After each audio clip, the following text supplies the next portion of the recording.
Hello friends, welcome to my channel Igno Genie. Okay so now आज हम करने वाले हैं BCHCT 131 के प्रीवियस ईयर क्वेश्चंस। आपके पास आज हमारे पास दो क्वेश्चन पेपर हैं, जून 2022 एंड दिसंबर 2022। हम इन दोनों ईयर्स में जितने भी क्वेश्चंस आए थे इस कोर्स कोड के हम वो कवर करने वाले हैं। ऑल्सो आपका भी 2 जून को एग्ज़ाम है जिसमें आपको ये बहुत हेल्पफुल होंगे। फर्स्ट ईयर के स्टूडेंट्स को वैसे भी नहीं पता होता क्या पढ़ना है एंड बहुत ज़्यादा बैक आती है, तो इसीलिए ये क्वेश्चंस मैंडेटरी आप करके चले जाएं तो आपका एग्ज़ाम क्लियर हो जाएगा एंड आपको अच्छे नंबर मिलेंगे। So the first question is, and also chemistry का जो एग्ज़ाम होता है वो पार्ट्स में आता है। So you will be having 2 parts जिसके लिए आपको 2 डिफरेंट शीट्स में एग्ज़ाम करना है, या आपको ये पूरी जो नॉलेज है आपको अपने सेंटर पे मिल जाएगी। सो इसके लिए आपको कोई प्रॉब्लम नहीं आएगी वैसे, बट समटाइम्स टीचर भूल जाते हैं, तो it is for your knowledge. So first of all आपके पास 7 क्वेश्चंस होंगे पार्ट 1 में, जिसमें से आपको 5 क्वेश्चंस करने हैं। Okay, so let's start. First question is, calculate the wave number and frequency of a light of wavelength 300 nm. आपके पास wavelength दे रखी है, आपको wave number calculate करना है. Then second question, what is a well-behaved wave function explain using suitable diagram. ये questions जो हैं wave function क्या होता है, क्या उसके functions हैं, whatever, and आपका calculation wave number, frequency, wavelength, इन तीनों को आपको कैलकुलेट करना आना चाहिए, क्योंकि ये क्वेश्चन हर एग्ज़ाम में, हर PYQ में आपको दिख जाएगा। Second question, find the values of principal, azimuthal and magnetic quantum numbers of an electron in a 4D orbital. इसमें भी आपको सारी ऑर्बिटल्स का निकालना आना चाहिए नंबर्स, क्वांटम नंबर्स, बिकॉज ये आपको हर PYQ में दिख जाएगा। Write the electronic configuration of lanthanum and strontium, and इसमें आपको एटॉमिक नंबर्स दे रखे हैं, तो बेसिकली आपको बस कॉन्फ़िगरेशन लिखनी है, जिसको आप पढ़ सकते हैं, यूट्यूब पे आपको मिल जाएगा। It is like this. So आप एक पिरामिड बनवाते हैं and then you have to do this pattern, and इस पैटर्न को फॉलो करते हुए आप इलेक्ट्रॉनिक कॉन्फ़िगरेशन लिखते हैं। It's very easy. Second is, justify the fact that formation of La plus ion is easier than the formation of Na plus ion. Okay, आपको ये fact justify करना है। Give any 3 limitations of Bohr's theory. Bohr theory के 3 limitations. The ionic radii of lithium and beryllium are 60 pm and 31 pm respectively, though they are isoelectronic. Give reason. इसके लिए आपको इस statement जो है इसका रीज़न देना है, वाई ऐसा क्यों होता है, इसीलिए। What is photo electric effect, how did Einstein explain it. Photo electric effect is important, आप ये पढ़ के जाएँ।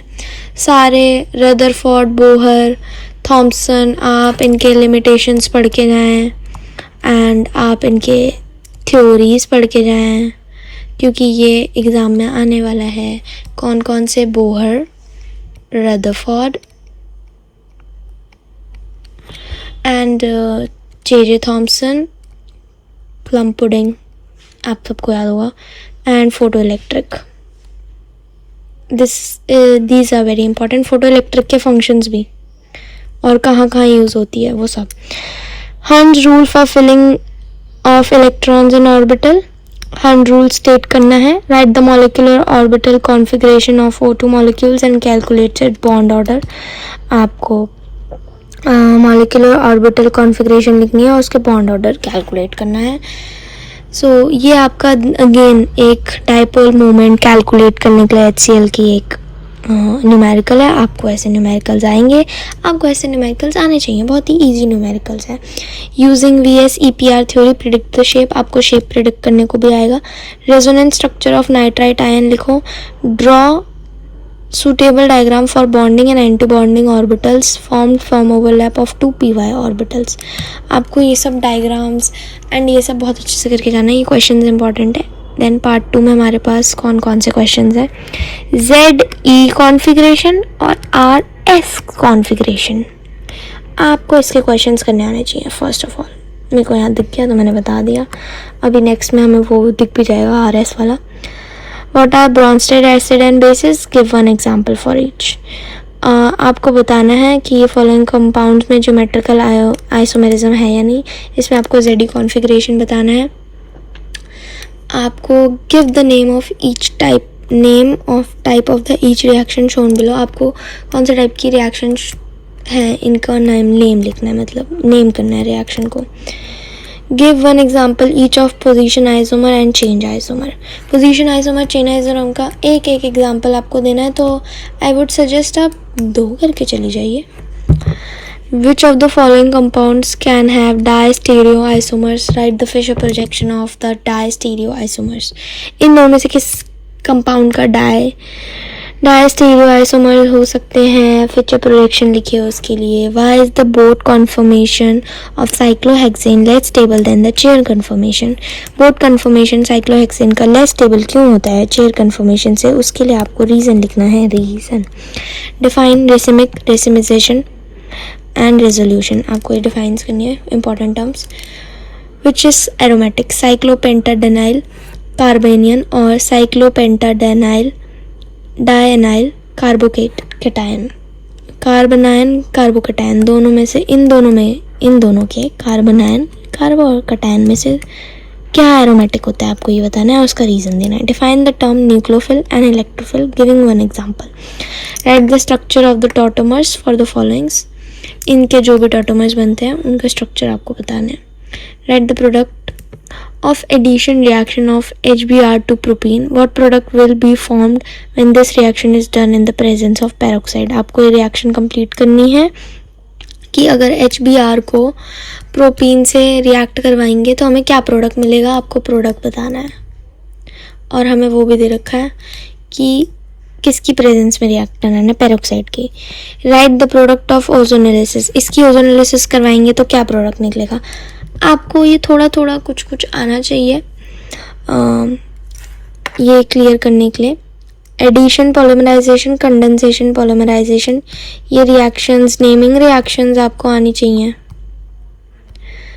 तो ऐसे आपका पेपर इजी हो जाएगा। How is cyclohexane prepared using deals-alder reaction, ये आपको आना चाहिए। ये हमारा एक पेपर कंप्लीट हो गया है दिसंबर 2022 का। अब हम 2022 जून में आ गए हैं, जिसमें रदरफोर्ड हमें दिख गया है। मैंने बोला ऊपर रदरफोर्ड करके जाना। Which of the following molecules has a dipole. इन दोनों में से किसकी डाइपोल मूवमेंट होती है आपको बताना है। Name the force by which the molecules are held together in the crystal of a compound. Crystal structure में जो कंपाउंड का होता है उसमें कौन सी फोर्स से मॉलिक्यूल्स अपने साथ हेल्ड होते हैं साथ में, उसका नाम आपको बताना है। Question, what is oxygen paramagnetic, why is oxygen paramagnetic क्यों होता है, एक्सप्लेन करिए ऑर्बिटल थ्योरी के थ्रू। State the type of hybridisation present in benzene and SF4 molecules. Write the steps use in valence bond method to arrive at the structure of molecules. Classify the following statement as true. आपको true false बताना है इसमें। Write all steps to obtain Lewis. आप ये question यहाँ से write down कर सकते हैं, प्लीज़ स्क्रीनशॉट ले लीजिए। Write all the steps to obtain Lewis structure of CO2। CO2 का लुईस स्ट्रक्चर के लिए हमें जो भी स्टेप्स चाहिए वो। Briefly explain the photo electric effect, how did Einstein explain it. Photo electric आ गया है, क्वांटम नंबर्स आ गए हैं, पॉलीज एक्सक्लूजन प्रिंसिपल क्या होता है ये इसके साथ समझाना है, या फिर कभी कभी आ जाएगा हंड रूल एक्सप्लेन करिए जो ऊपर आ गया, और क्वांटम नंबर से क्वेश्चन आ गया। Explain the difference between covalent and coordinate covalent bond with a suitable example. Electronic configuration again. Explain the significance of wave and wave function again. Give the characteristics of a well behaved again. आप ही करें। Kolbe's electrolysis. How to convert 2-pentene to cis and trans 2-pentene. Write the product of oxidative ozonolysis of 2-methyl. Ozonolysis important है आपके लिए। Acidity के basis पे इनको हमें रखना है इंक्रीजिंग ऑर्डर में। Which one of the following count will be exhibit optical activity via. इन दोनों में से ऑप्टिकल एक्टिविटी कौन शो करेगा? फिशर प्रोजेक्शन ड्रॉ करने हैं, तो मतलब Fischer projection, ozonolysis, Diels Alder reaction, ये सब इम्पॉर्टेंट है। All base reaction. How will you prepare one hexene from ethene? What are electrophils and nucleophils? Give one example of each. A neutral electrophil, a neutral nucleophile, and a charged electrophile. Explain Saytzeff's rule with the help of suitable example. ये आपको फिर से आ गया है reaction HBr की protein के साथ, एक बार पेरोक्साइड के प्रेजेंस में और एक बार एब्सेंस में। Draw the confirmation of cyclohexene. इसमें आपको साइक्लोहेक्सीन के पहले पूछा था डिफरेंस क्या है, क्यों स्टेबल है बोट चेयर वाली बोट वाली से ज़्यादा। अब पूछा गया है कि बताओ क्या होती हैं, ड्रॉ करो। How are straight chain alkanes converted to branch chain alkanes, what is the importance of this reaction. ये आपको बताना है कि कैसे वो कन्वर्ट होते हैं एंड उसका इम्पोर्टेंस क्या है। ZE कन्फिग्रेशन फिर से आ गई है। इन तीनों में से एरोमेटिक कौन सा है, ये वाला क्वेश्चन भी आपसे पूछा जाएगा कि एरोमेटिक कंपाउंड बताइए। सो आपके 2 क्वेश्चन पेपर्स डन हो चुके हैं। आपको इन इम्पॉर्टेंट क्वेश्चंस को करके जाना है। These are very important. आप ये करके जाएंगे, आपका एग्ज़ाम बहुत इजी हो जाएगा।